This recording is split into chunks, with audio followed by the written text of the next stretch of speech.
Assalamualaikum warahmatullahi wabarakatuh.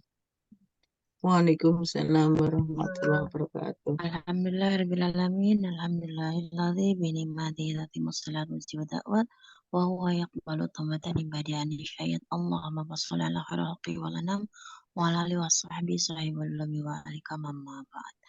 Puji syukur kita panjatkan kehadirat Allah Subhanahu wa taala yang telah melimpahkan rahmat dan karunia kepada kita semua.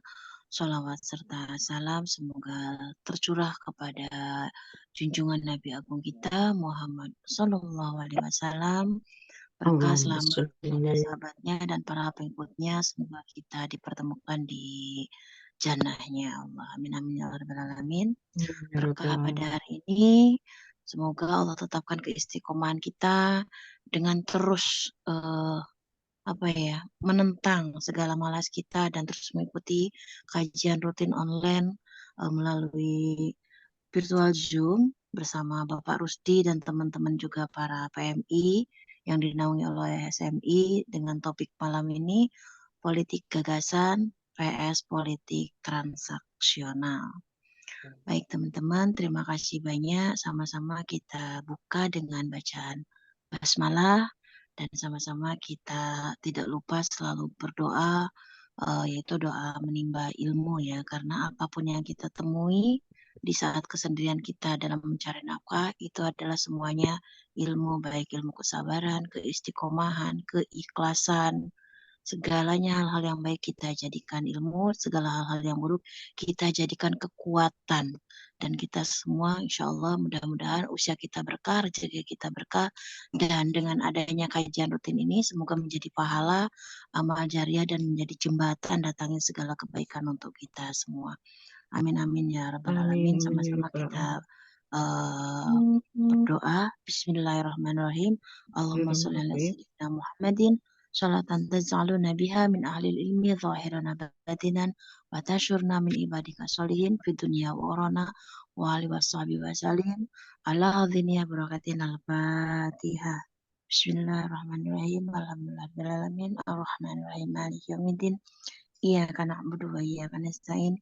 Ikhdinas shiratal mustaqim shiratal ladzina an'amta 'alaihim ghairil maghdubi 'alaihim waladdallin. Baik, pembukaan telah saya buka ya. Acara selanjutnya yaitu pembacaan surah Yasin bersama Bung Bintan, kemudian dilanjutkan dengan tema dari Bapak Rusdi dengan politik gagasan dan PS politik, dilanjutkan dengan diskusi dan penutup. Baik teman-teman, untuk mempersingkat waktu, saya persilahkan kepada Ibu Bintan dari Makau untuk membacakan surah Yasin. Waktu dan tempat saya persilahkan. Tafadhol Maskura Bu Bintan. Terima kasih atas waktu yang diberikan kepada kami. Semoga malam Jumat ini malam penuh berkah dan fadilah surah Yasin. Semoga keberkahan selalu mengiringi kita semua. Amin amin ya rabbal alamin. Langsung saja ya, kita mulai baca surat Yasin. Sebelumnya apabila ada salah dan khilaf saya dalam membaca, semoga Allah mengampuni kita semua. Amin amin ya rabbal alamin. A'udzu billahi minasy syaithanir rajim. Bismillahirrahmanirrahim. Yasin wal Qur'anil Hakim. Innaka laminal mursalin ala siratim mustaqim. تنزيل العزيز الرحيم لتنذر قوما ما أنذر آباؤهم فهم غافلون لقد حق القول على أكثرهم فهم لا يؤمنون إنا جعلنا في أعناقهم أغلالا فهي إلى الأذقان فهم مقمحون وجعلنا من بين أيديهم سدا ومن خلفهم سدا فأغشيناهم فهم لا يبصرون وسواء عليهم أأنذرتهم أم لم تنذرهم لا يؤمنون إنما تنذر من اتبع الذكر وخشي الرحمن بالغيب فبشره بمغفرة وأجر كريم إنا نحن نحيي الموتى ونكتب ما قدموا وآثارهم وكل شيء أحصيناه في إمام مبين واضرب لهم مثلا أصحاب القرية إذ جاءها المرسلون إذ أرسلنا إليهم اثنين فكذبوهما فعجزنا بثالث فقالوا إنا إليكم مرسلون قالوا ما أنتم إلا بشر مثلنا وما أنزل الرحمن من شيء إن أنتم إلا تكذبون قالوا ربنا يعلم إنا إليكم لمرسلون وما علينا إلا البلاغ المبين قالوا إنا تطيرنا بكم لئن لم تنتهوا لنرجمنكم وليمسنكم منا عذاب أليم قالوا طائركم معكم أئن ذكرتم بل أنتم قوم مسرفون وجاء من أقصى المدينة رجل يسعى قال يا قوم اتبعوا المرسلين اتبعوا من لا يسألكم أجرا وهم مهتدون وما لي لا أعبد الذي فطرني وإليه ترجعون أأتخذ من دونه آلهة إن يردني الرحمن بضر لا تغن عني شفاعتهم شيئا ولا ينقذون إني إذا لفي ضلال مبين إني آمنت بربكم فاسمعون قيل ادخل الجنة قال يا ليت قومي يعلمون بما غفر لي ربي وجعلني من المكرمين وما أنزلنا على قومه من بعده من جند من السماء وما كنا منزلين إن كانت إلا صيحة واحدة فإذا هم خامدون يا حسرة على بسم العباد الله. ما يأتيهم من رسول إلا كانوا به يستهزئون ألم يروا كم أهلكنا قبلهم من القرون أنهم إليهم لا يرجعون وإن كل لما جميع لدينا مختارون Muh, وآية bukan muh, لهم الأرض bukan. الميتة أحييناها وأخرجنا منها حبا فمنه يأكلون وجعلنا فيها جنات من نخيل وأعناب وفجرنا فيها من العيون ليأكلوا من ثمره وما عملته أيديهم أفلا يشكرون سبحان الذي خلق الأزواج كلها مما تنبت الأرض ومن أنفسهم ومما لا يعلمون وآية لهم الليل نسلخ منه النهار فإذا هم مظلمون والشمس تجري لمستقر لها ذلك تقدير العزيز العليم والقمر قدرناه منازل حتى عاد كالعرجون القديم لا الشمس ينبغي لها أن تدرك القمر ولا الليل سابق النهار وكل في فلك يسبحون وآية لهم أنا حملنا ذريتهم في الفلك المشحون وخلقنا لهم من مثله ما يركبون وإن نشأ نغرقهم ولا صريخ لهم ولا هم ينقذون إلا رحمة منا ومتاعا إلى حين وإذا قيل لهم اتقوا ما بين أيديكم وما خلفكم لعلكم ترحمون وما تعطيهم من آية من آيات ربهم إلا كانوا عنها معرضين وإذا قيل لهم أنفقوا مما رزقكم الله قال الذين كفروا للذين آمنوا أنطعم من لو يشاء الله أطعمه إن أنتم إلا في ضلال مبين ويقولون متى هذا الوعد إن كنتم صادقين ما ينظرون إلا صيحة واحدة تأخذهم وهم يخصمون فلا يستطيعون توصية ولا إلى أهليهم يرجعون ونفخ في الصور فإذا هم من الأجداث إلى ربهم ينصلون قالوا يا ويلنا من بعثنا من مرقدنا هذا ما وعد الرحمن وصدق المرسلون إن كانت إلا صيحة واحدة فإذا هم جميع لدينا محضرون فاليوم لا تظلم نفس شيئا ولا تجزون إلا ما كنتم تعملون إن أصحاب الجنة اليوم في سور فاكهون هم وأزواجهم في ظلال على الأرائك متكئون لهم فيها فاكهة ولهم ما يدعون سلام قولا من رب رحيم سلام قولا من رب رحيم سلام قولا من رب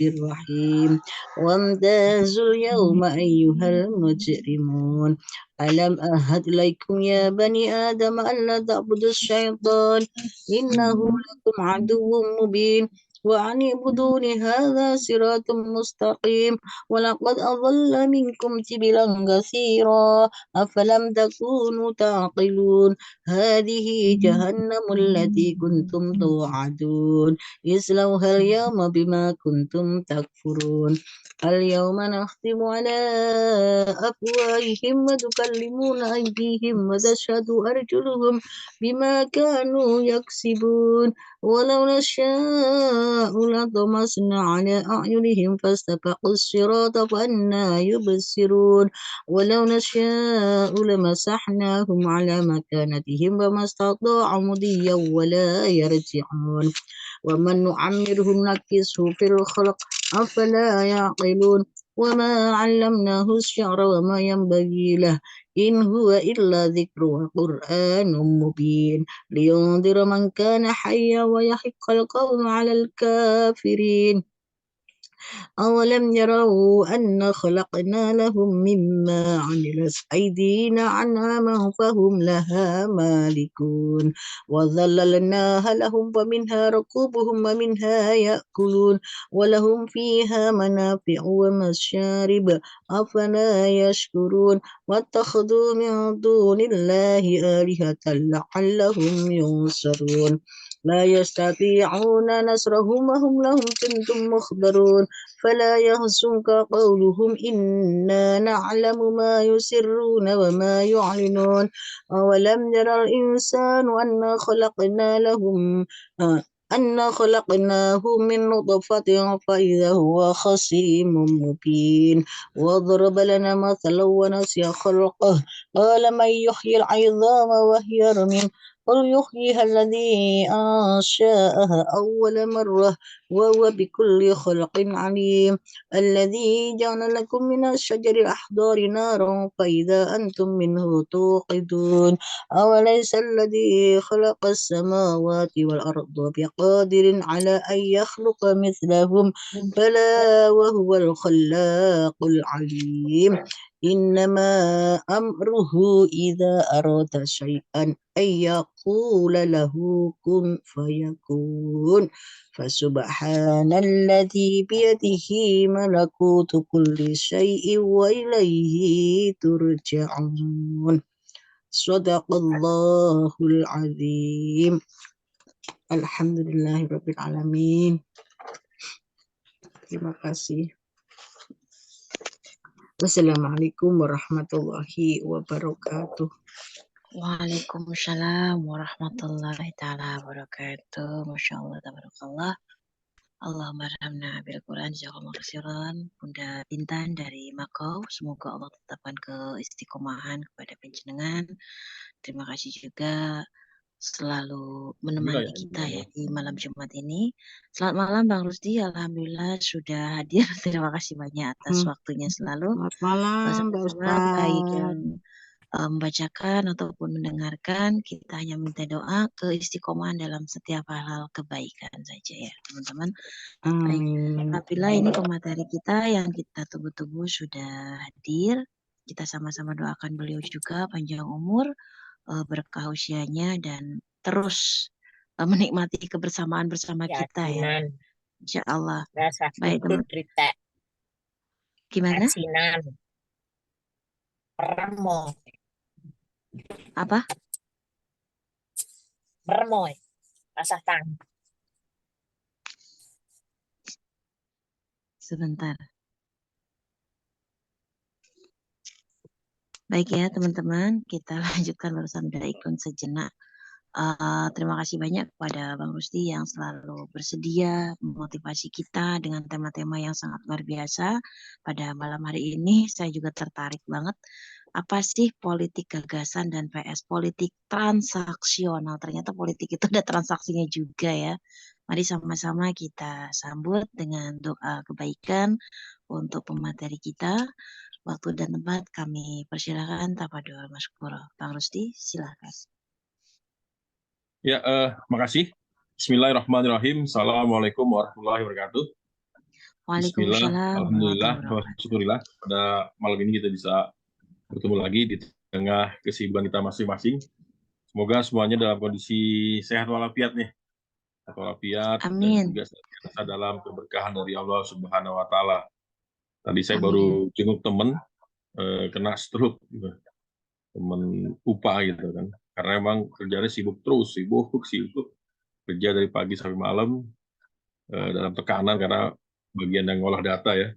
Masya Allah. Stroke itu ngetren ya Pak? Kenapa? Stroke itu ngetren ya? Ya, karena memang ya buat sebagian orang-orang di kerja Jakarta ya mereka kerjanya kan under pressure tuh. Ya, Saya senang Pak kalau ternyata ketemu orang-orang stroke itu. bisa diobatin ya. Insya Allah. Kesembuhan Iya, milik iya. Allah Pak. Ngamalin ilmu. Monggo Iya, lanjutkan betul. Bang. Betul. Ya, salam senantiasa tercurah pada baginda Rasulullah SAW. Musuh kita, kedua kita, terhadap kita. Insya Allah kita istiqomah di jalannya. Dan insya Allah kita juga berharap bisa berjumpa Rasulullah SAW di surganya Allah Subhanahu Wa Taala. Ya, teman-teman, saya malam ini ada 2 Zoom ya. Satu nih Zoom dengan dengan teman-teman pengurus DPW DKI dan juga para alek-alek di DKI dan juga para caleg-caleg di DKI karena memang lagi rame tentang RUU namanya RUU daerah khusus ibu kota ya. Ini lagi baru di launching oleh pemerintah dan DPR dan PKS yang menolak hanya PKS karena memang Izin sebentar Bang Rusdi, boleh? ya. Afwan. Ini ada yang menggelitik ke saya, ditanya, Bunda, Bang Rusdi itu siapa sih? Mungkin beliau baru masuk sekarang-sekarang. Mungkin Ya. jika tidak keberatan, boleh introduce yourself. Oke, siap. Oh, maaf. Ya, siap Bunda. Oke ya, ini saya lagi ikut 2 Zoom meeting nih, tapi saya kecilin suaranya karena memang penting saya dengerin. Ini lagi ada sosialisasi pembahasan terkait undang-undang terkait dengan daerah khusus ibu kota. Jadi ada undang-undang IKN, nah kemudian ada lagi nanti turunannya undang-undang tentang DKI Jakarta, di mana usulannya adalah di DKI Jakarta gubernur itu nggak dipilih, tapi diangkat oleh presiden. Nah ini kan makin mengalami kemunduran nih demokrasi di Indonesia, gitu kan? Karena namanya daerah khusus harusnya menjadi contoh yang baik demokrasi, tapi kemudian usulannya malah gubernur tidak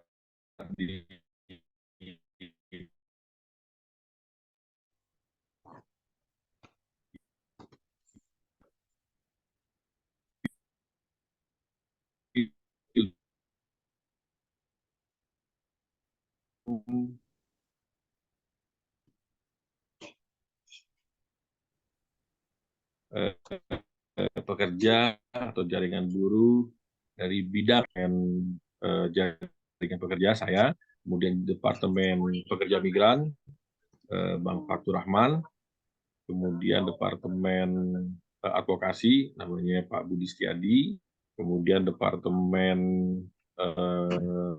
Pengembangan, Pemberdayaan dan Pengembangan,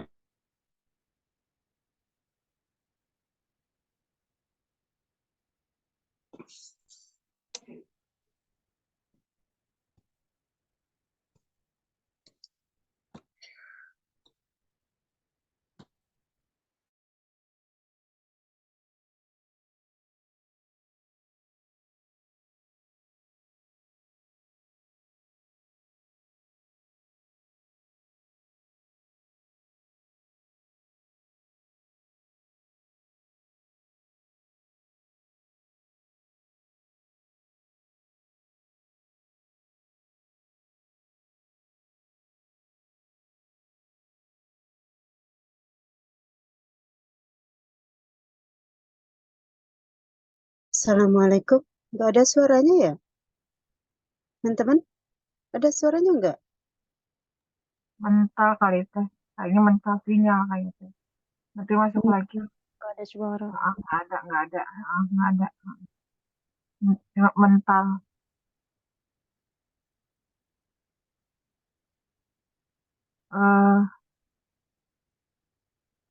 Ditunggu ya teman-teman ini. Teh Amira.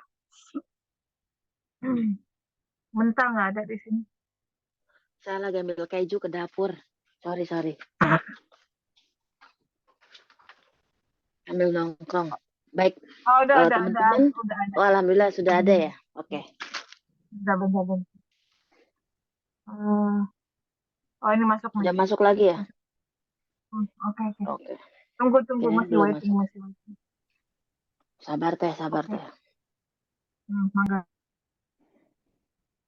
Selamat malam Bang Rusdi.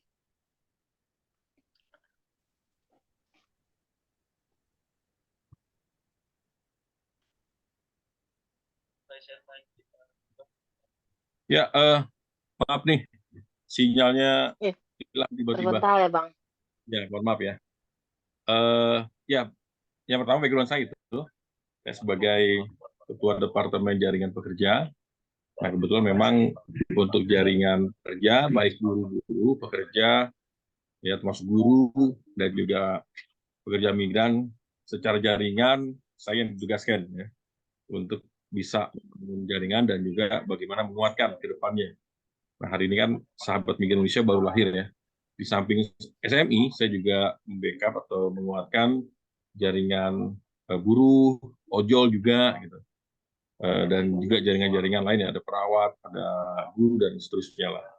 Nah, karena memang background saya adalah sampai hari ini saya masih sebagai ketua harian di Konfederasi Serikat Pekerja Indonesia, KSPI. Nah, hampir 25 tahun saya di Serikat Buruh, dari mulai tingkat perusahaan, kemudian tingkat federasi, dan terakhir sekarang di konfederasi. Termasuk dulu saya bersama Dr. Iqbal, almarhum Pak Aryo Yudoko, membentuk yang namanya Union Migran Indonesia, UNIMIG. Salah satu sarana kita, cuma memang saat ini kebijakan kita itu tidak terlalu diaktifkan lah. Nah, di luar itu ya saya dulu background-nya aktivis mahasiswa dan juga ketua remaja masjid.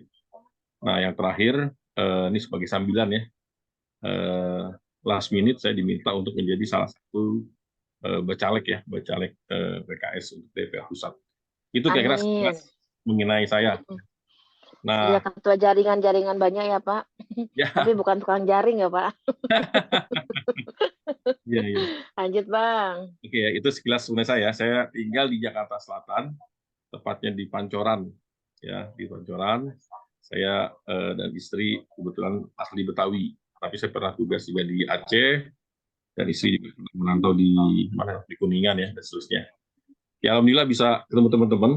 Cuma memang saya belum sempat ke Hongkong nih, pertama kali nggak sempat. Kalau yang lain udah ya, ke Jepang, Indonesia, ke... Nanti saya ngadain wisuda ke Hongkong lah Bang. Insya Allah. Ya, hari ini teman-teman ya kita coba sharing ya mengenai, kemarin kan teman-teman minta, Bang tolong kuatin mengenai masalah politik ya. Karena kita insya Allah tanggal 14 Februari nanti kurang lebih tinggal 69 hari lagi nih. 69 hari kita akan melakukan pemilihan umum di Indonesia dan juga di berbagai negara yang memang mempunyai hak pilih. Dan untuk di luar negeri ini cukup besar ya, pemilihnya hampir 1,9 juta. Nah ini yang perlu kita optimalkan.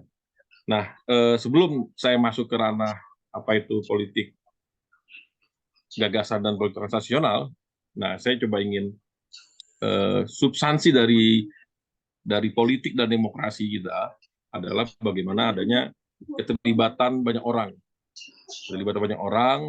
ya, sehingga demokrasi kemudian dianggap menjadi salah satu pilihan yang dianggap pas untuk mencari kepemimpinan yang efektif. Ya walaupun ya ini perdebatan ya, apakah demokrasi sesuai dengan Islam atau tidak, ya. Tapi hari ini memang rejim dunia, rejim global cukup kuat dan positioning kita politik Islam itu hari ini kita sangat lemah. Jadi suka nggak suka demokrasi dengan berbagai macam kelemahan dan keterbatasannya, kita harus mengakui demokrasi adalah hari ini pilihan yang harus kita pilih ya. Dengan berbagai macam catatan-catatan lah. Kita tentunya nggak debat di situ.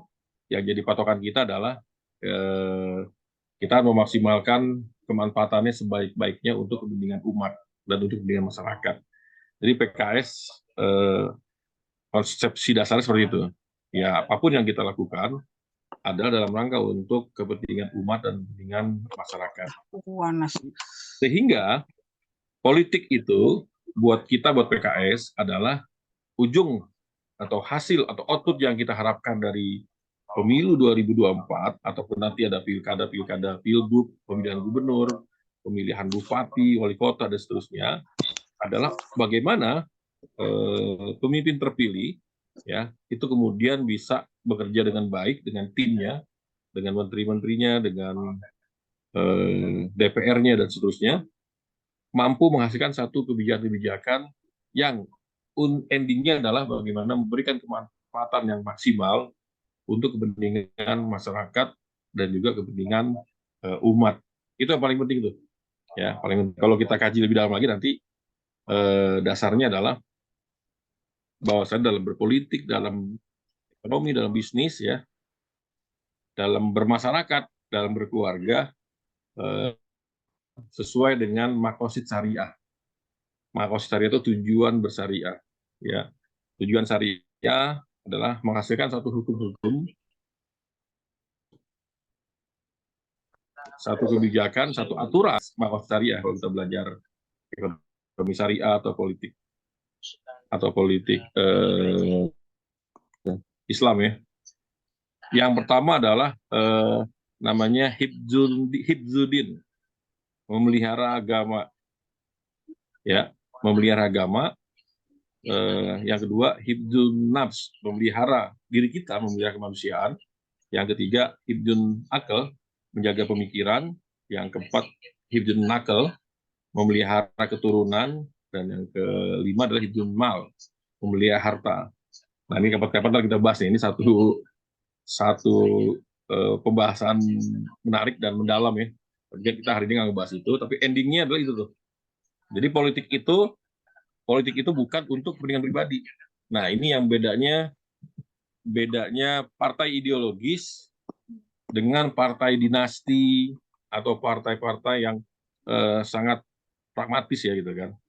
Itu bedanya. Kalau yang partai pragmatis ya atau partai dinasti, dia hanya bekerja untuk kepentingan keluarga atau hanya untuk kepentingan dirinya, untuk sekedar nyari popularitas, ingin mencari benefit sebesar-besarnya, ingin mencari jabatan untuk kepentingan dirinya masing-masing lah. Nah kalau PKS enggak, PKS adalah partai ideologis.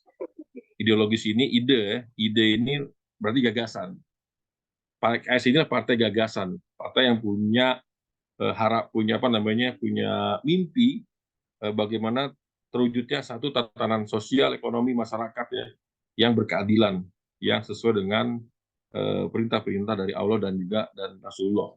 Itu PKS. Kalau partai lain, ya teman-teman pasti pernah berinteraksi dengan partai lain ya, baik pengurusnya maupun juga dengan pejabat-pejabatnya gitu. Nah, mereka adalah orientasinya hanya untuk jabatan.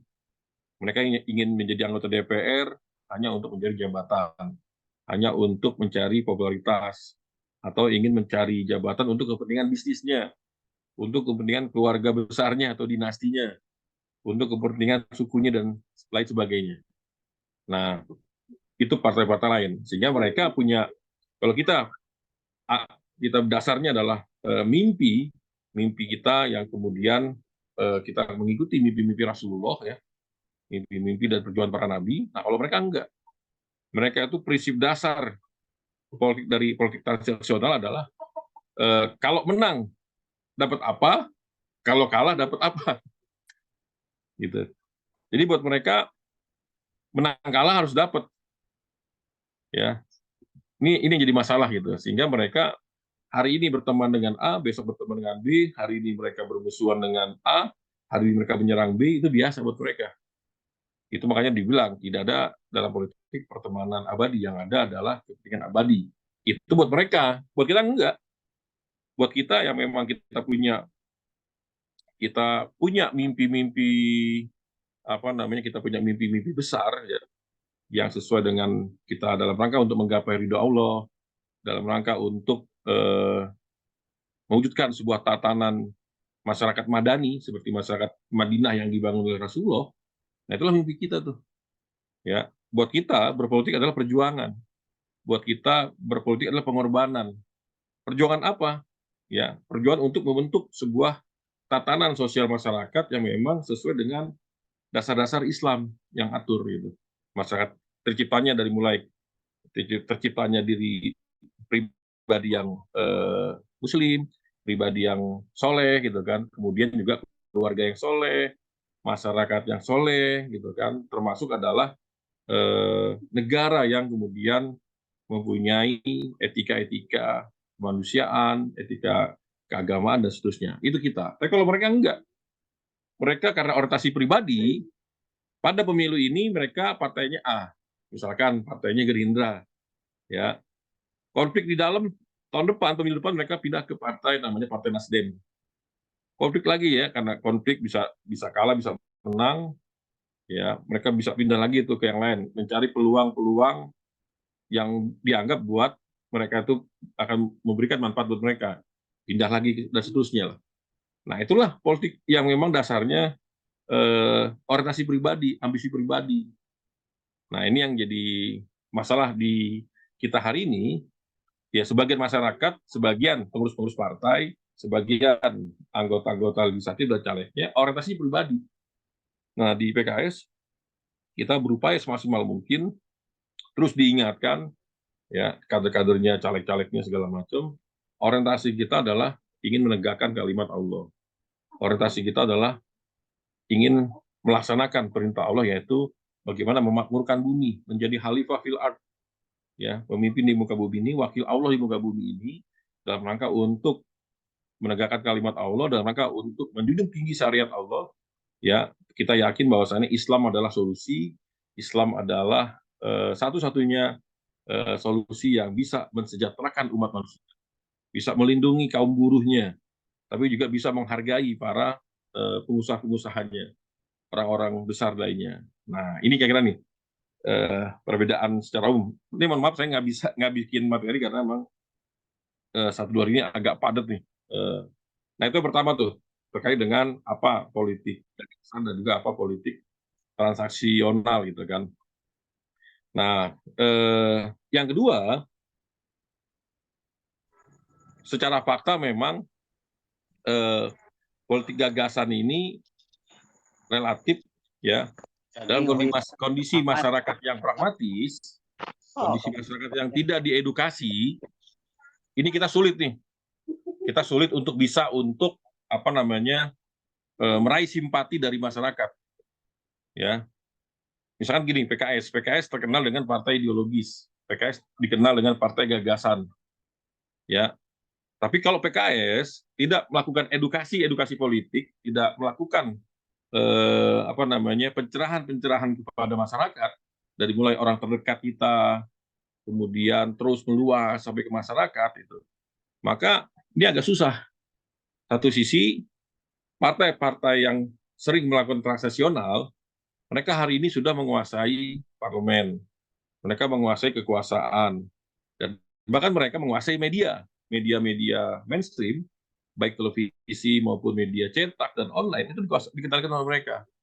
Dan bahkan partai itu adalah kelanjutan dari perusahaan. Ya, ambil contoh partai yang baru saja memilih ketua umumnya, baru bergabung 2 hari kemudian bisa jadi ketua umum. Ini partai apaan nih?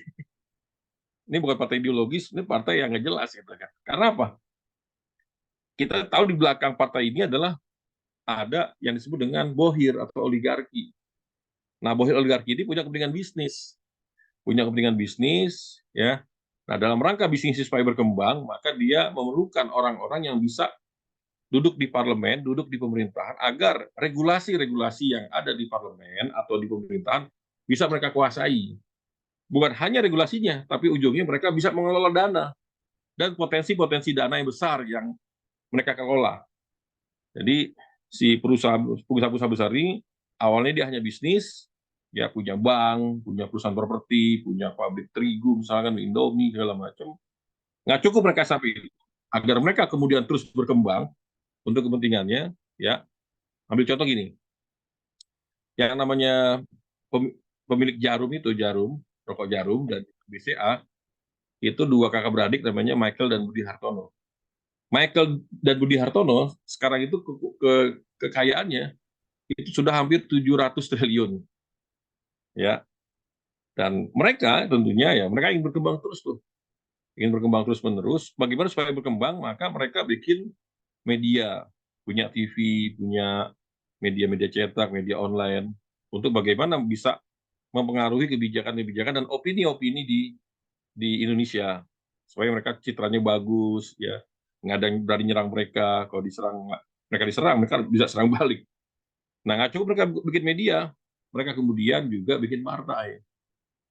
Nah, bikin partai, melalui partai ini kemudian mereka akan mencari orang-orang yang dianggap bisa bekerja buat mereka. Nah, kadang-kadang mereka pinter, karena mereka nggak duduk langsung di partainya, tapi mereka bisa menyetir bagaimana arah kebijakan partainya. Nah, ini yang mereka lakukan. Dan bagaimana cara untuk menang? Ya, mereka nggak pakai politik gagasan. Justru mereka melakukan cara-cara, ya, dari mulai melakukan opini-opini campaign negatif terhadap PKS terutama. Ya, yang kedua adalah mereka kemudian main money politik, ya, karena mereka tahu di bawah itu nggak banyak informasi, nggak punya informasi yang cukup, nggak paham situasinya, bagaimana kondisi negara yang sesungguhnya, gitu kan, bagaimana kondisi politik yang sesungguhnya.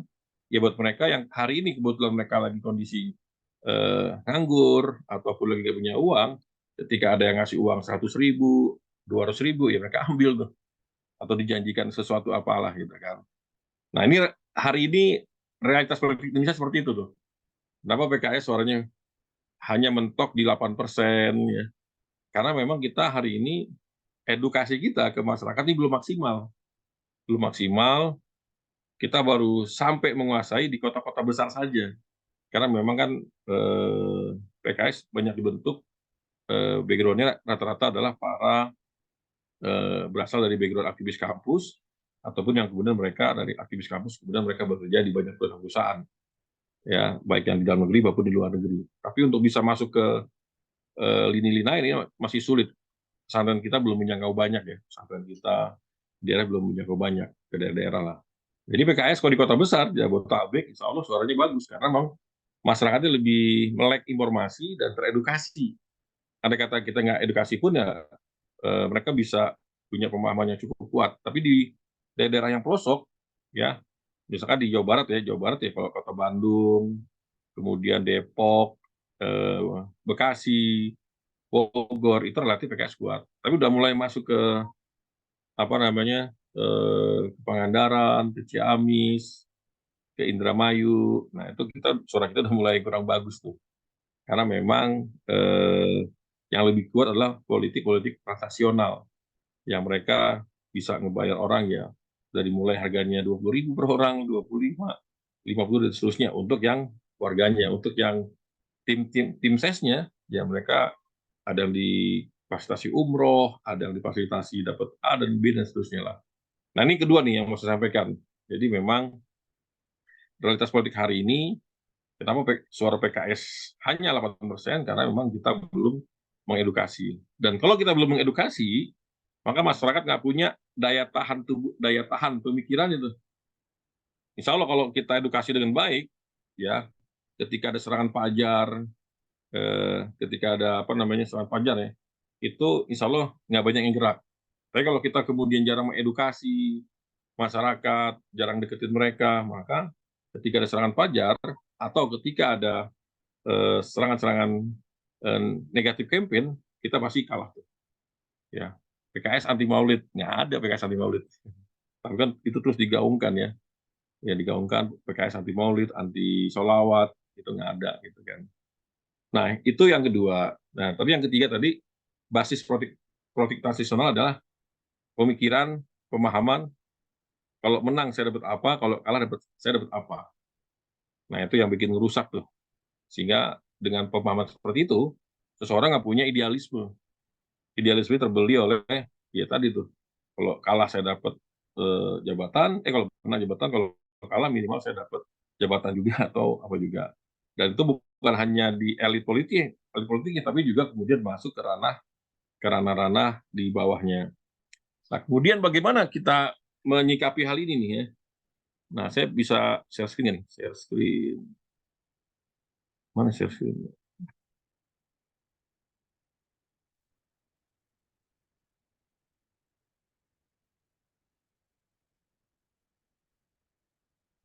Ya, sambil cari nih.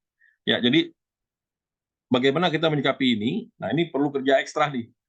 Nah, malam ini kita kajian-kajian seperti ini bagus ya. Dan juga teman-teman bisa ngikutin kajian di tempat lain juga.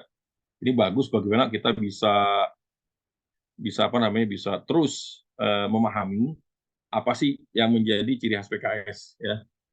Nah, teman-teman, bahwasannya gini, kita nggak usah takut dengan adanya politik transaksional ya. Di tahun 2004, misalkan di DKI Jakarta, PKS pernah menang hampir 24%. 2004, padahal sebelumnya kita hanya kecil banget suaranya. Tapi saat itu media-media cukup bagus beritanya, positif lah ya. Memberitakan bahwasannya PKS itu orangnya tawadu, kemudian rajin turun ke bawah, rajin baksos, orangnya ramah, kalau demo atau aksi-aksi juga ramah, bersih, nggak ada sampah, dan seterusnya lah. Nah, itu sesuatu yang sangat fenomenal, karena belum ada sebelum Indonesia. Nah, tapi hari ini kemudian partai lain ngikutin kalau di kita sekarang ini mereka juga ngadain baksos, pengobatan murah, mengadakan macam lah ya. Nah, ini tantangan buat PKS nih, kita mau ngapain lagi nih. Nah, yang berikut lagi adalah dalam teori kampanye atau teori marketing, ada prinsip dasar namanya STP, strategi, targeting, segmentasi, targeting, dan positioning. Nah, dalam konteks segmen, itu kan, kenapa kita perlu merumuskan segmen mana yang mau kita ambil bagi PKS? Tentunya memang di tiap daerah beda-beda ya. Segmen ini banyak ya, dari mulai suku, adat, usia, hobi, ya, kemudian juga latar belakang pekerjaan gitu. Kita mau ngambil yang mana nih? Atau mau ngambil banyak juga apa-apa. Yang jelas ketika kita udah punya segmen tertentu, misalkan karena segmen kita adalah pekerja migran gitu kan. Nah, kita perlu paham itu. Segmen kita pekerja migran ini apa yang mau kita ambil dari segmen pekerja migran. Nah, yang kedua adalah targetnya. Nah, target ini juga menjadi penting agar kita juga memahami bagaimana cara-cara kita yang nanti lakukan. Misalkan kita pahami di Hong Kong misalkan ya, di Hong Kong atau di Malaysia, kelompok mana yang apa namanya yang paling besar dari sisi suku, dari sisi pekerjaan, atau dari sisi yang lain. Sehingga nanti kita bagaimana metode kampanye yang dilakukan, metode kampanye khusus atau metode kampanye umum. Sehingga nanti kita perlu melakukan sebuah analisa-analisa yang berikutnya, itu tentang positioning di antara partai lain, gitu kan. Misal gini, saya nggak tahu di Hong Kong ya, kalau di Malaysia itu kan ada yang perkebunan, yang jumlahnya sangat besar ya, ada yang perkebunan, kemudian juga ada yang di rumah tangga, dan juga ada yang di perkotaan, misalkan. Nah, kita mau ngambil yang mana tuh, misalkan ya. Nah, tinggal adalah kemudian positioning kita di antara partai lain, kita mesti paham. Positioning kita artinya gini, di antara partai lain itu kita, apa keunggulan kita dan apa kelemahan kita. Kelemahan kita misalkan susah menjangkau, kalau di Malaysia susah menjangkau yang di perkebunan, karena mereka ada di pelosok-pelosok, dan di sana nggak ada pemilu. Itu pemilunya dicoblos semuanya oleh manajernya ya, misalkan seperti itu. Nah, kelebihan kita apa? Nah, kelebihan kita di kota nih. Di kota kita punya jaringan mahasiswa, jaringan pelajar, termasuk juga para pekerja profesional, dan seterusnya lah. Nah, dari analisis tersebut, nah kita kemudian terus lagi kaji. Kaji lagi, lebih yang sifatnya personal. Ya, misal di Hong Kong nih, sekali lagi kan gini, manusia itu punya ciri khas yang berbeda satu sama lain ya. Nah, manusia punya tipologi, punya struktur dirinya itu kan dari mulai apa namanya tubuh ya, jasad. Nah, tubuh dan jasad ini kebutuhannya material. Material itu ya apa namanya makanan, minuman, harta, uang, gitu kan. Nah, yang kedua adalah akal. Kebutuhan akal ini adalah kebutuhan terkait dengan pemikiran. Nah, yang terakhir adalah tentang jiwa dan ruh. Kebutuhannya adalah spiritualitas. Nah, kita harus paham ini nih, bahwasannya dalam pemilu, ya, termasuk juga misalnya kita dagang dalam marketing, siapa yang akan dipilih tentunya yang akan memberikan manfaat bagi mereka tuh. Ya, yang pertama adalah manfaatnya. Maka politik kita adalah politik yang memberikan manfaat. Misalkan dalam konteks material apa manfaatnya kita bisa berikan kepada pemilih kita. Dalam konteks pemikiran apa yang akan kita berikan. Ya, yang ketiga adalah kemudian spiritualitas itu terkait dengan kebutuhan mereka akan agama, kebutuhan mereka terkait dengan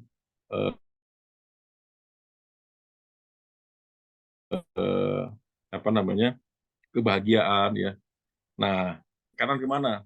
Kalau pendekatan kita adalah material, ini butuh biaya banyak ya, karena kita kan memberikan, yuk makan-makan, kumpul-kumpul, ya ajak traktir, ya ajak nonton, ajak segala macam gratis segala macam ya. Nah, itu kebutuhan terkait dengan material atau kebutuhan terkait dengan yang sifatnya pragmatis. Termasuk juga adalah sogok ya atau politik uang. Ini bagian dari ini. Nah, yang kedua adalah kebutuhan pemikiran. Ini udah meningkat nih. Mereka yang sering baca, sering dengar informasi-informasi luar, wawasannya luas segala macam. Ini yang juga yang perlu kita deketin. Karena memang mereka yang insya Allah lebih mudah bisa menerima kita. Nah, yang ketiga adalah bagaimana kita mendekati masyarakat atau pemilih, dia butuh kebahagiaan.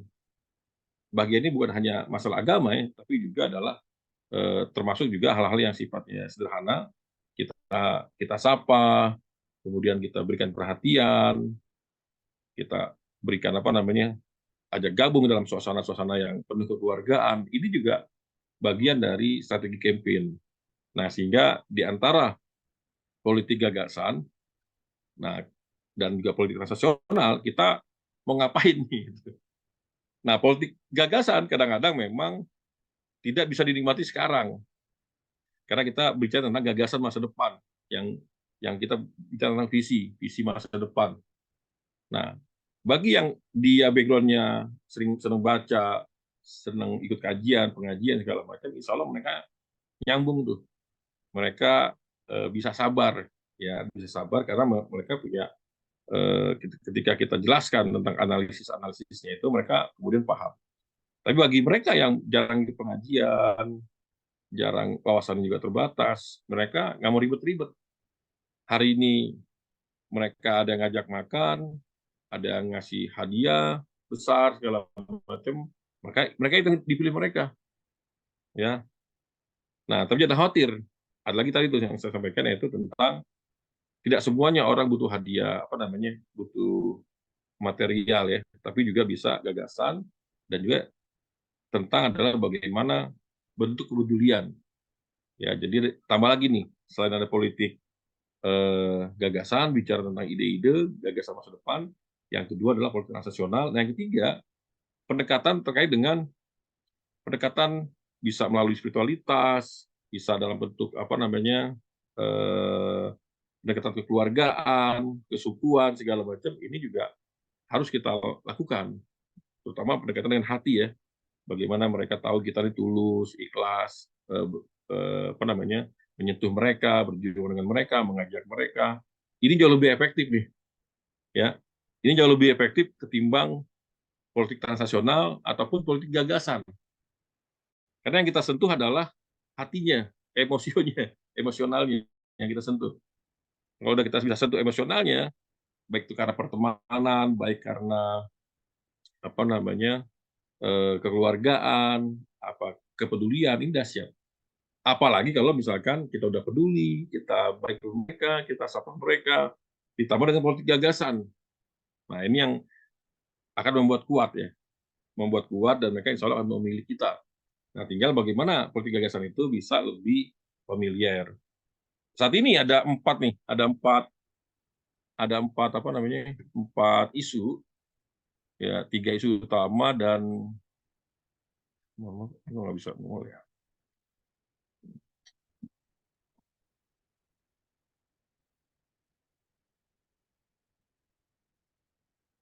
Ini mohon maaf nih, nggak bisa saya tampilin ya. Nah, kita punya tagline ada 3 ya, 3+1 tuh, yaitu pangan murah, kerja gampang, dan yang ketiga sehat mudah gitu kan.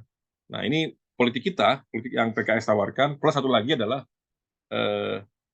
kita tolak IKN, Jakarta tetap sebagai ibu kota ya. Nah, saya mulai dulu dari politik tentang kenapa muncul latar belakang politik tentang PKS tadi tuh. P-nya apa tadi? P-nya adalah pangan murah. Nah, pangan murah ini menyentuh kebutuhan sangat mendasar ya. Karena hari ini banyak yang pada nganggur, tapi satu sisi harga pangan mahal. Di Indonesia saat ini harga beras lagi lumayan mahal nih dalam 2 tahun terakhir ya. Nah, kita berharap ketika PKS menang nanti pangan murah. Bahkan kita akan bikin konsepnya adalah gudang-gudang pangan ya, semacam food station itu hingga tingkat kelurahan, sehingga benar-benar masyarakat nggak susah untuk mencari pangan itu. Nah, yang kedua adalah tentang kerja gampang. Nah, ini PR besar di Indonesia nih, ya. PR besar Indonesia tentang pekerjaan. Sampai akhirnya kan ya ada jutaan pekerja Indonesia yang harus bekerja di luar negeri, seperti teman-teman ini yang luar biasa. Kenapa teman-teman kerja di luar negeri? Karena memang ya kerja di Indonesia susah gitu. Sekalinya kerja ini upahnya sangat kecil. Saya dapat informasi misalkan di beberapa daerah itu jadi buruh tani itu digajinya hanya di kisaran 30.000 gitu kan. Paling gede 60.000. Betul nggak tuh kira-kira tuh? Teman-teman yang saya tanya lagi itu di sekitar Ciwidey, Pengalengan, Betul itu, Pak. Sukabumi gitu kan. Saya sudah share gambarnya, Pak. Oh iya, ya itu gambarnya ya, gitu kan. Nah, itu betul ya, harga gaji buruh segitu ya, dari pagi jam 6 sampai jam 12. Iya, 50 ke atas itu tergantung itu kebaikan yang punya ini. Nah, tergantung kebaikan. Saya punya teman di Pengalengan, dia mau bayar lebih, nggak boleh. Diprotes sama yang punya lahan lainnya. Kamu jangan lebihin, nanti merusak harga harga pasar buruhnya. Saran. Nah, pertanyaan, ya mana bisa sejahtera dengan 60.000 per hari, gitu kan? Mereka punya istri, punya anak, punya kebutuhan-kebutuhan yang lain-lainnya, mau pendidikan, kesehatan dan lainnya lah. Nah, sehingga akhirnya kan teman-teman kemudian harus bekerja di luar negeri.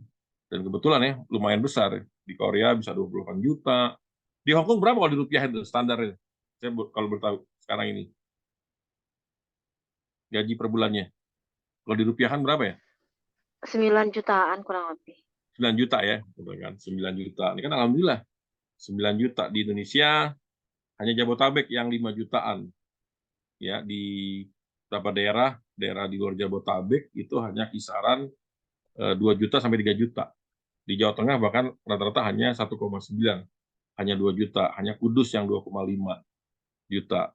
Nah, ini kan mana mungkin hidup bisa bisa apa namanya, bisa hidup layak lah ya. Makanya teman-teman nggak salah ketika teman-teman harus nyari rezeki di orang lain, di negara lain lah. Karena problem sederhana.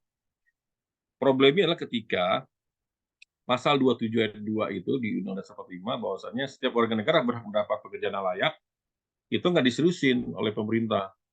Ya, seharusnya ketika baca ini, maka tugas negara lah memastikan tidak ada yang nganggur di Indonesia.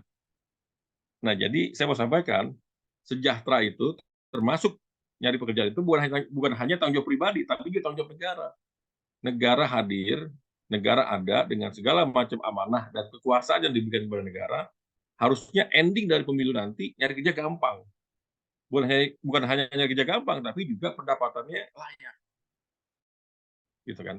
Nah, ini yang PR besar kita nih. Nah, kenapa kita hari ini upah buruhnya murah gitu kan, di Hong Kong 9 juta, di kita ya kisaran antara 2 juta sampai 5 juta, karena memang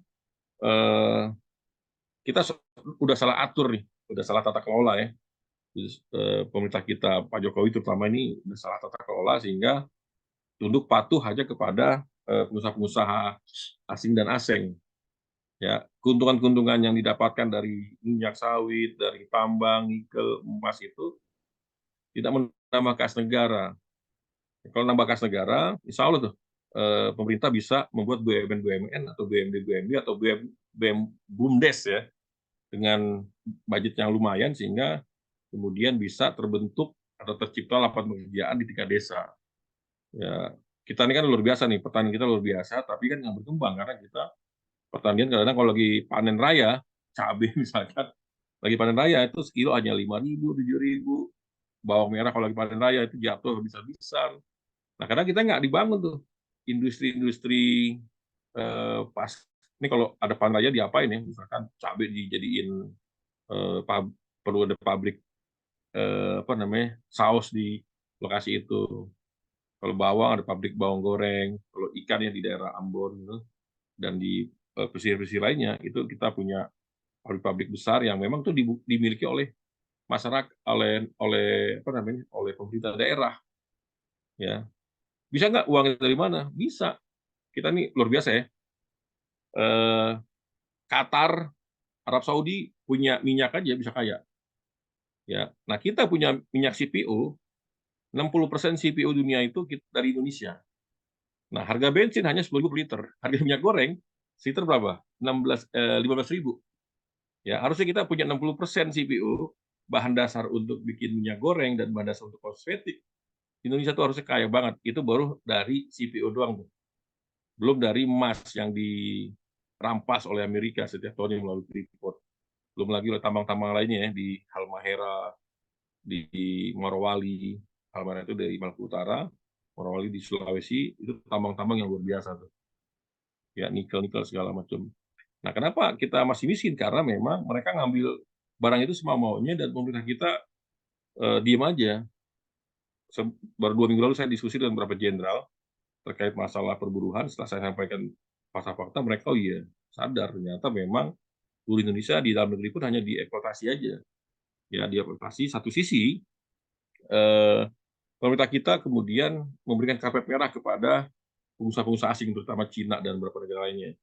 Mereka ngambil contoh Panglima apa namanya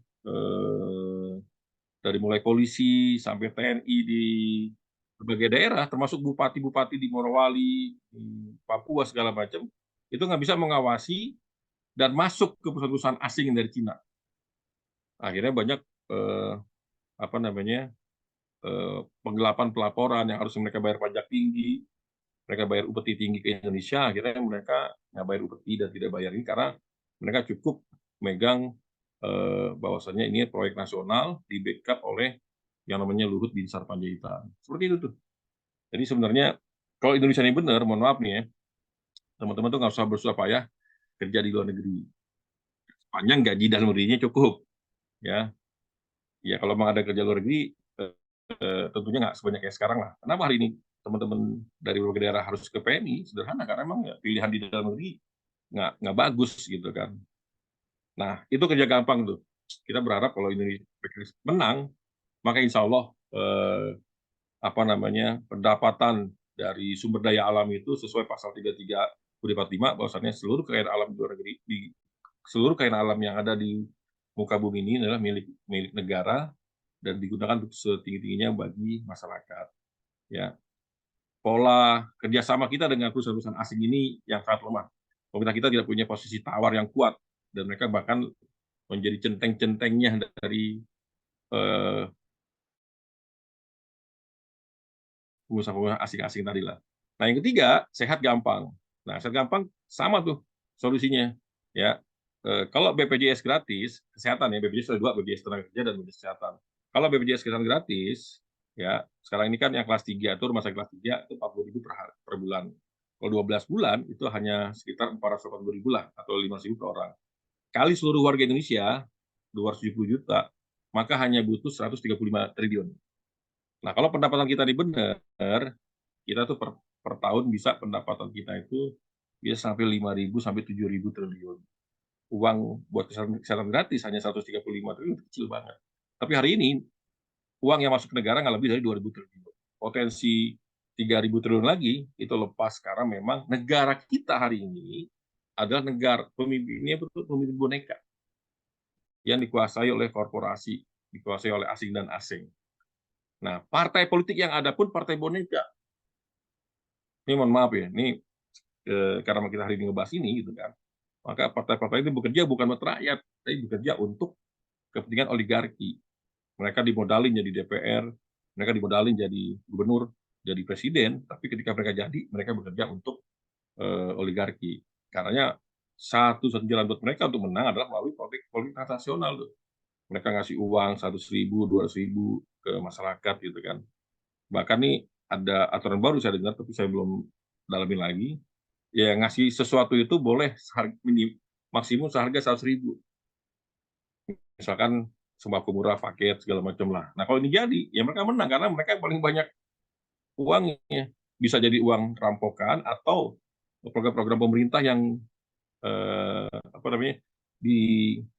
dipakai buat buat kepentingan politik. Misalkan Departemen Sosial diminta untuk memberikan jutaan paket sembako, tapi yang manfaatnya adalah untuk kepentingan istana atau negara.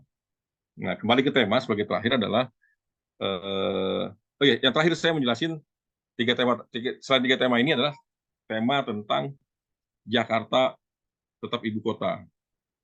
Nah, ini semuanya sangat cepat gitu kan, sangat cepat, bahkan hari ini semua kaget terjadi perdebatan bukan hanya PKS satu-satunya partai yang menolak IKN dan juga Undang-Undang Jakarta ini gitu kan, karena Undang-Undang Jakarta ini sekali lagi substansinya adalah di Jakarta nanti nggak ada lagi pemilihan gubernur karena gubernur akan diambil atau dipilih atau diangkat oleh presiden. Nah ini tentunya satu kemunduran bagi demokrasi. Dalam rangka apa? Dalam rangka supaya karena mereka tahu di Jakarta dan sekitarnya itu PKS kuat, ya, mereka takut untuk bertarung dengan PKS. Nah, sehingga mereka bisa naruh anaknya atau ponakannya jadi gubernur di DKI Jakarta. Nah, ini lagi dibahas ya, karena dampaknya luar biasa nih. Bicara Jakarta, maka akan bicara juga Bogor, Depok, Tangerang, Bekasi, bahkan sampai dengan Kerawang juga berdampak sampai juga dengan Sukabumi. Kalau ibu kota bukan Jakarta lagi dan Jakarta segala macam keistimewaan dicabut, ya, maka otomatis daerah-daerah penyangga Jakarta ini akan juga nyungsep juga nih.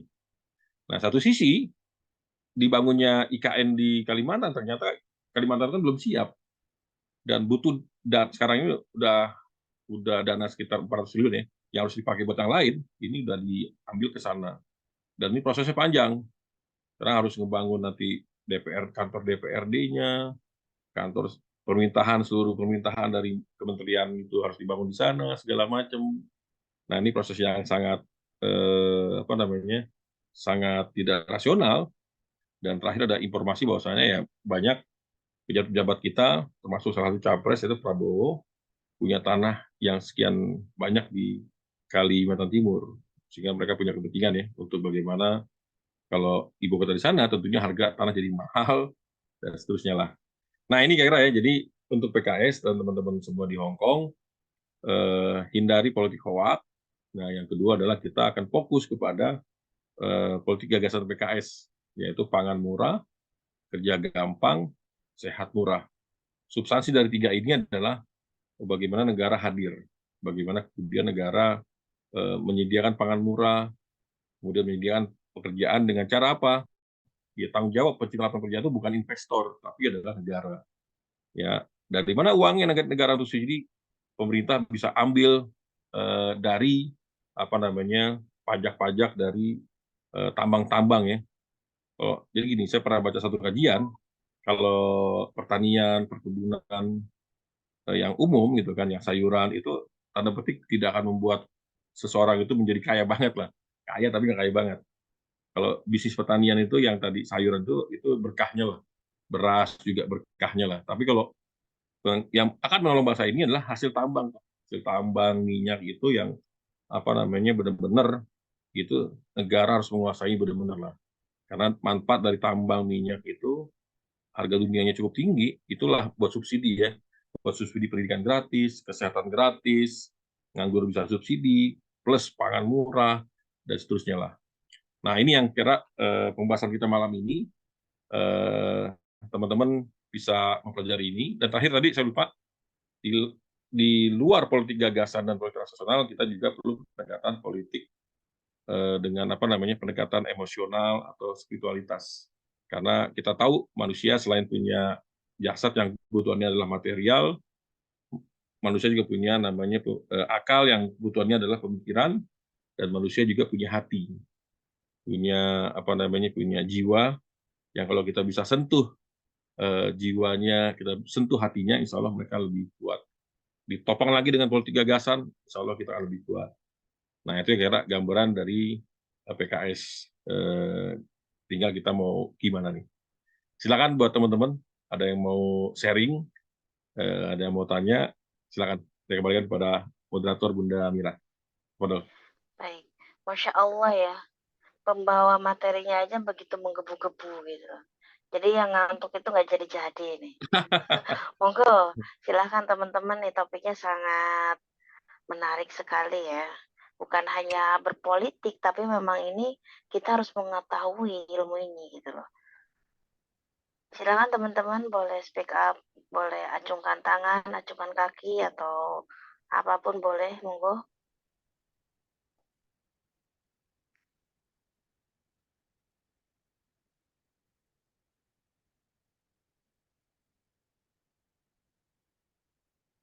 Ya, jangan Mungkin malu-malu. dari, Ya, ya jangan malu-malu. Sekarang kita zamannya sambil sharing ya. malu-maluin. Iya, kalau malu-maluin jadi viral Pak, ada patungan sekarang. Lah iya. Silakan mungkin Pak Mukhlis, ada Mbak Wahyuni, ada Pak Kadril, PIPC Damansara. Terima kasih banyak atas kehadirannya. Ada Ibu Endang Rizky, ada Mbak Evi, ada Mbak Nuril, Mbak Darsi mungkin silakan. Mbak Fitri mungkin mau bertanya. Nah, kalau sambil nunggu ya. Nah, bagaimana kita Baik, kemudian bisa mendeliver politik gagasan tadi, atau politik tadi ya, politik sentuhan emosional dan spiritual. Sekarang ini era sosmed, ya. Walaupun yang terbaik adalah tatap muka. Kampanye terbaik itu tatap muka, ketemu, bisa ngobrol, bisa salaman, bisa berpelukan, bisa sekedar menyentuh pundaknya, ya itu lebih efektif tuh. Kalau kita laki ya, ketemu dengan sahabat yang laki ya, kita kita salaman, kita tepuk pundaknya itu udah luar biasa tuh. Insya Allah ya. Perempuan juga sama, kita cipika-cipiki segala macam sambil kita usap-usap pundaknya. Tolong ya, kita bareng-bareng nih untuk Indonesia yang lebih baik. Kita dukung PKS segala macam. Gitu. Nah itu tatap muka. Plus kita juga menyampaikan gagasan-gagasan, bisa dialog, tanya jawab, sambil sharing ya. Nah tapi di luar itu, sekali lagi kita juga bisa melakukan melalui sosial media. Minimal adalah kita bikin konten-konten, bikin video, bikin flyer-flyer. Kedua adalah melalui apa? Bisa kita share di Facebook, di IG, ataupun di TikTok, plus melalui WA. WA itu paling efektif. Nah, lalu kita udah bahas itu ya. WA ini paling efektif, kita bikin bisa grup WA, segala macam, karena langsung dibaca sama dia. Sekedar kita say hello, bagaimana kabar Bunda, bagaimana kabar keluarga, dan seterusnya. Nah, ini luar biasa. Jadi sekali lagi, bagaimana kita jadikan pikiran kita, kemudian juga apa yang kita punya untuk kepentingan dakwah. Karena orientasi PKS sekali lagi adalah ini yang membedakan dengan yang lainnya.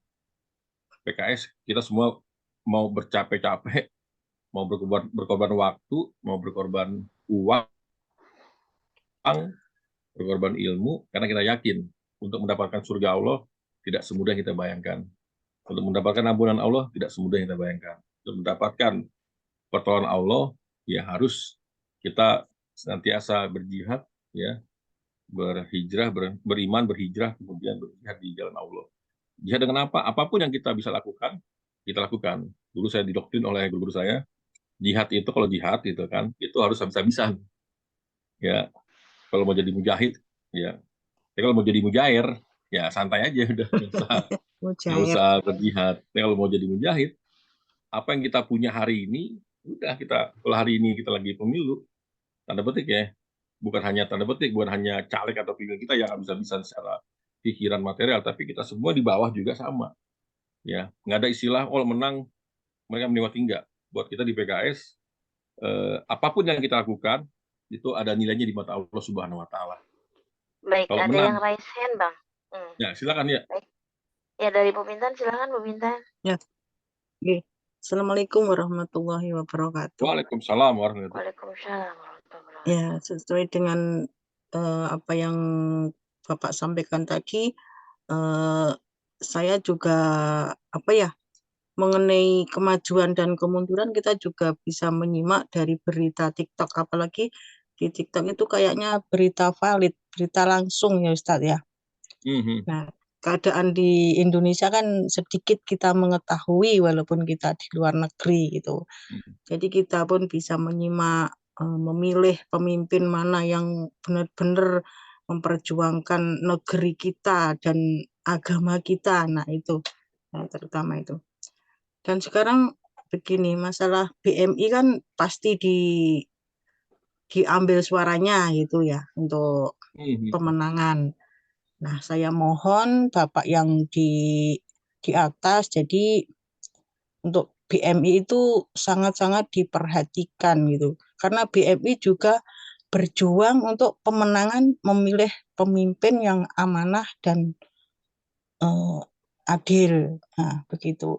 Masalah pengiriman barang sampai sekarang itu kayaknya masih terhambat gitu. Itu ada apa sebenarnya? Padahal dari sini kan sudah biaya gitu. Dan barang-barang itu milik kita sendiri, mau dibawa ke keluarga, bukan untuk diperjualbelikan. Nah, itu aja usulan saya. Semoga itu masalah kepentingan BMI sangat dipikirkan gitu, Pak Ustadz. Terima kasih. Ya, jadi Allah Bu Bintan ya. Udah berapa lama di Makau? Makau ya, Bu Bintan ya? Makau, insya Allah 15 tahun lebih. Masya Allah. Itu Yellowstone belum pulang, apa udah pernah pulang? Pulang setiap 2 tahun sekali, insya Allah dulu sebelum corona. 2 tahun sekali ya.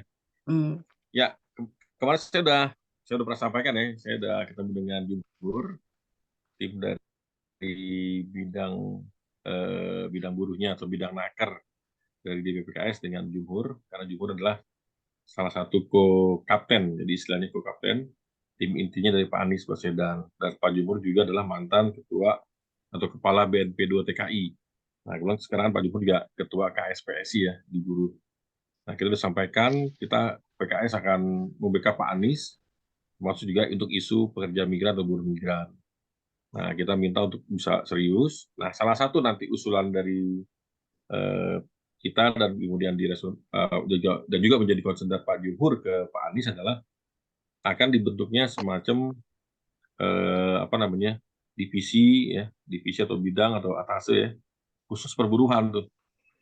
Nah, selama ini para diplomat kita itu nggak ngerti masalah perburuhan. Ya, mereka hanya secara umum aja tuh, hanya tentang bisnisnya aja.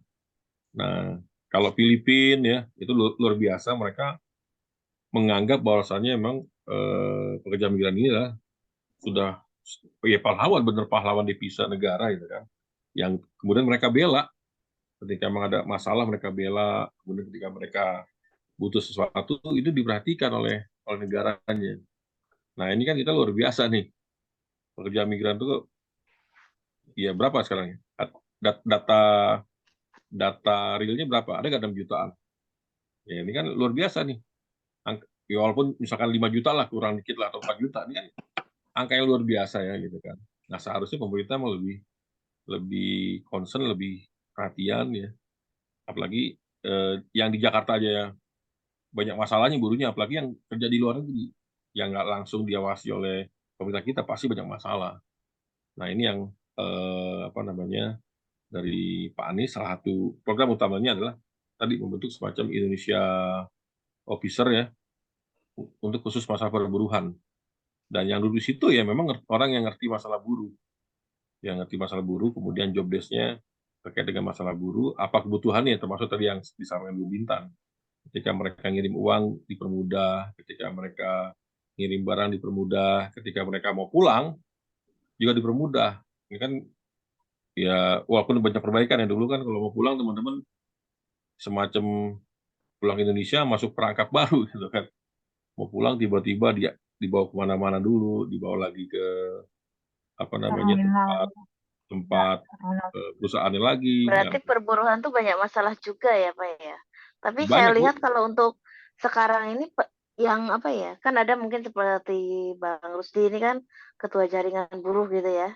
Tapi yang terlihat dengan maraknya medsos justru yang turun tangan menangani PMI itu ya YouTuber. Ya, itu yang lebih cepat gitu kan. Oh iya, lebih cepat gercep ada dapat cuan gitu loh. Nah, itu kita Keren ya, Pak. kalah langkah itu. Ayo Pak gercep. Ini Pak yang menggelitik. Nah, ini kan kita menginginkan dimudahkannya pengiriman barang. Terus dimudahkannya pengiriman uang. Memang kalau menurut saya bagus ya Pak ya. Bagus, sangat bagus sekali. Tapi bagi saya nggak bagus juga gitu loh. Karena dengan mudahnya kita mengirim uang jadi nggak punya uang di Hongkong ya gitu loh Pak. Beda banget dengan zaman dahulu ya Pak ya gitu kan. Mudahnya ngirim uang ini malah memberikan peluang untuk pembisnis uang gitu loh. Ini tidak bisa dipungkiri loh Pak. Yakin? Masalah betul nggak Bu Bintan? Betul nggak? Ya, iya, ya karena kirim kalau itu seorang sudah punya jiwa bisnis, mengutip sedikit aja apapun yang ada di tangan bisa jadi uang Pak, apapun itu gitu kan. Kalau memang udah nalurinya bisnis gitu, betul nggak? Mudahnya mengirim uang ke Indonesia dan ibaratnya itu peluang besar bagi orang yang suka bisnis uang gitu loh. Tengah malam aja sambil WhatsAppan kayak gini, butuh uang dari Indonesia, tinggal langsung transfer. Gak sekarang mau, 1 menit. 1 menit baik-baik ya. nyampe. Kalah sama hati nurani gitu, nggak bisa tegas gitu loh. Jarang memikirkan diri sendiri gitu.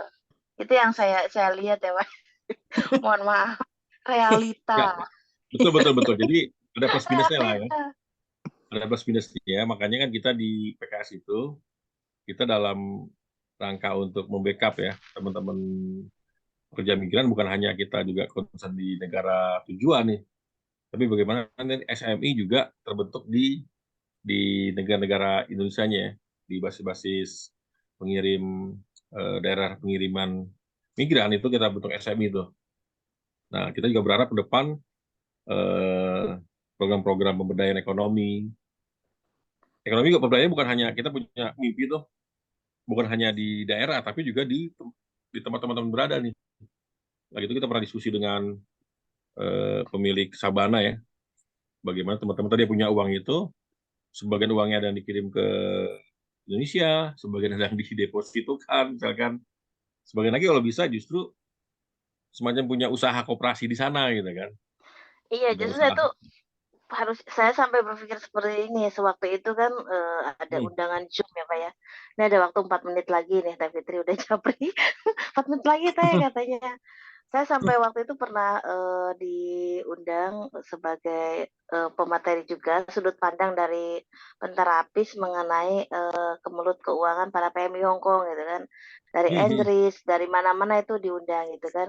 Saya sampai bilang, andai kata saya ketemu Pak Jokowi gitu kan, pengen banget nih sharing, saya bilang gini, boleh nggak sih kalau para PMI itu seperti ada jam sostek, jadi gaji itu minimal yang 30% atau 40% itu ada yang menghandle, tidak boleh diambil sampai mereka pulang cuti gitu. Karena bukan apa-apa ya, itu kan benturan hati nurani. Kadang semuanya itu dikasihkan ke keluarga, memang keluarga butuh. Tapi kadang kita pun sampai minjem juga di sini untuk kebutuhan keluarga di Indonesia. Boleh nggak ya, saya bilang, atau misalkan ada antisipasi lain bahwa kita tuh dilindungi, gaji kita tuh dilindungi, minimal gaji itu bisa diambil 60% pada saat bekerja, 40% ibaratnya pada saat putus kontrak dan atau pulang ke Indonesia gitu, nanti dicairkan, ada khusus di daerah masing-masing seperti dulu, kan ada jam sostek itu loh Pak. Kayak gitu ya, tapi tidak berbunga atau apa, nggak ada, itu hanya perlindungan saja.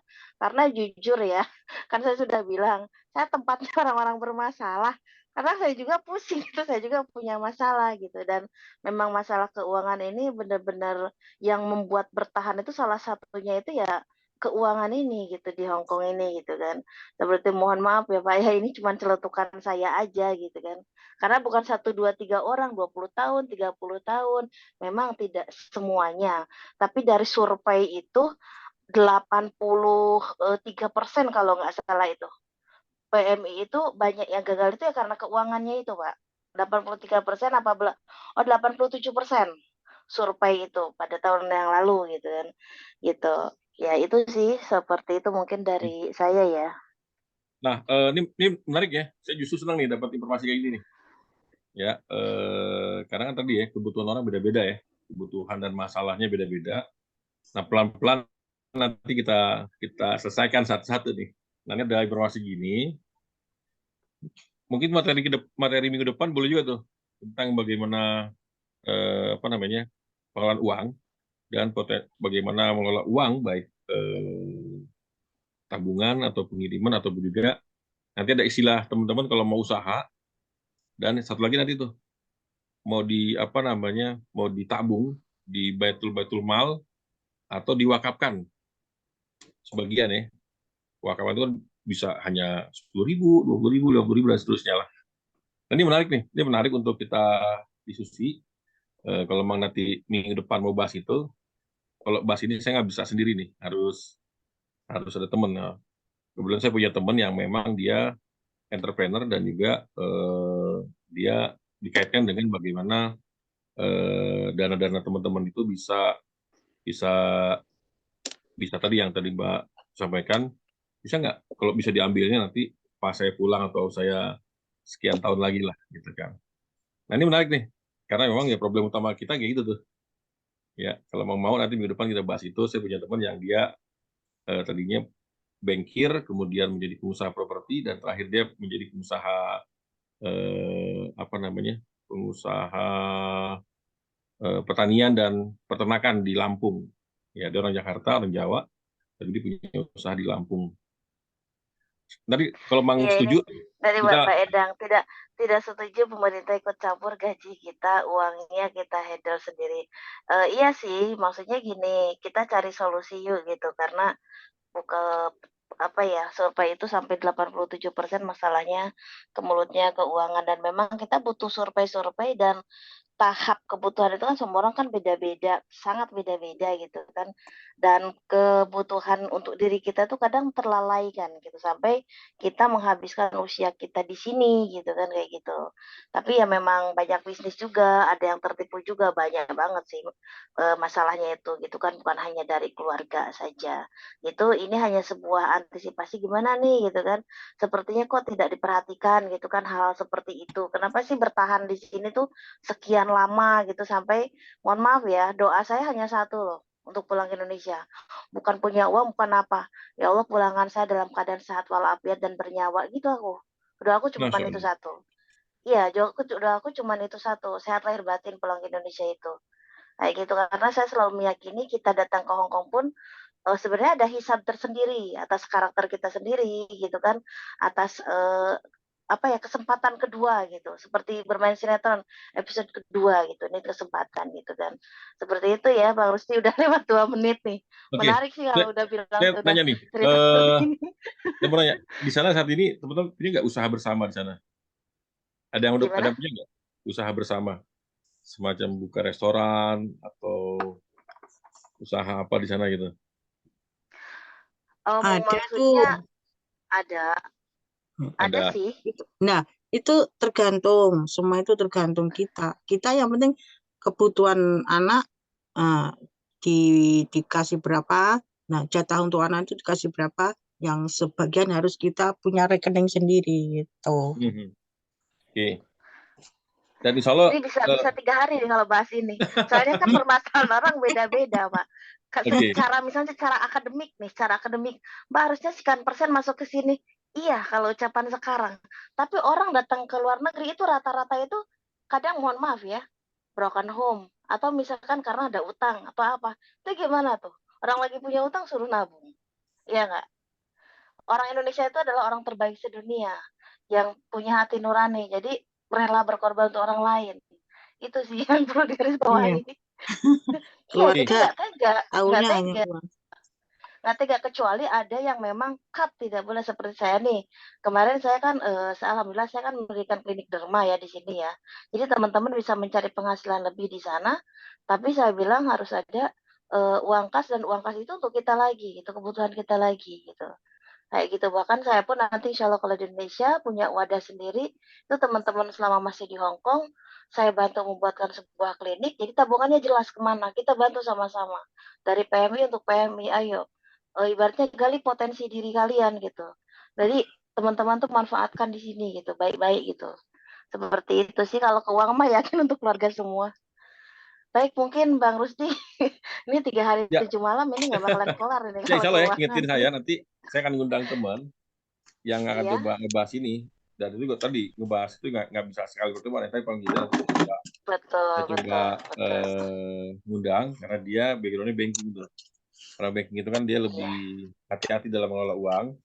Teman-teman juga perlu dapetin itu. Yang kedua dia pengusaha muslim. Sehingga sikap kita terhadap uang itu seperti apa sih gitu kan? Apakah kita pegang, kita kekep, atau bagaimana biar berkah? Nah, itu yang nanti yang perlu kita bahas minggu depan ya. Kalau hal teknis lainnya kan itu pilihan teman-teman masing-masing tuh. Teman-teman punya punya pilihan ini, punya mau diapain segala macam terus itu silakan lah ya.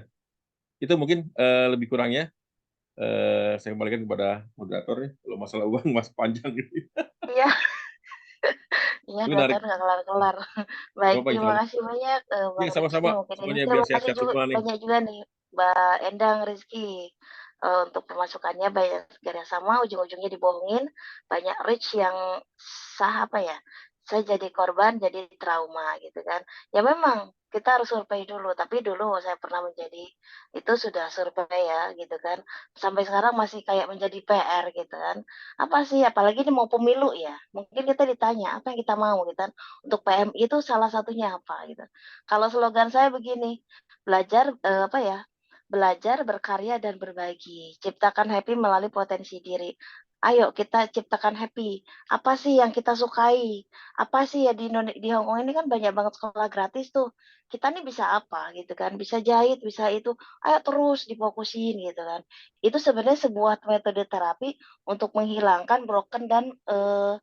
istilahnya masalah itu hilang kalau kita fokus dalam satu bidang Seperti itu ya teman-teman, dan jaga pergaulan teman-teman juga. Terus berdoa sama Allah, minta sehat lahir dan batin. Baik Bang Rusdi, teman-teman semuanya, terima kasih banyak. Menarik kalau sudah malam, ngantuknya udah lewat nih. Ya kalau kasiran, semoga apa yang kita laksanakan pada hari ini menjadi amal jariah buat kita semua, Amin, amin. terutama buat Bang Rusdi sebagai pemateri yang senantiasa selalu menemani kita ya. Semoga Allah jaga keistiqomahan kita Amin, semua, amin. terus diberikan kesehatan dan semangat berkah apapun niat baik kita. Amin, amin ya Allah alamin. Sama-sama kita tutup dengan doa kafaratul majlis. Bismillahirrahmanirrahim. Subhanakallahumma bihamdika asyhadu an la ilaha illa anta astaghfiruka wa atubu ilaik. Kesempurnaan hanya milik Allah, kekurangan hanya milik saya. Mohon maaf lahir dan batin. Wabillahi taufiq hidayah. Wassalamualaikum warahmatullahi taala wabarakatuh. Waalaikumsalam warahmatullahi wabarakatuh. Terima kasih Sampai Teh jumpa Fitri. semuanya. Ya, Kami ya. bisa terima kasih Bapak-bapak yang sudah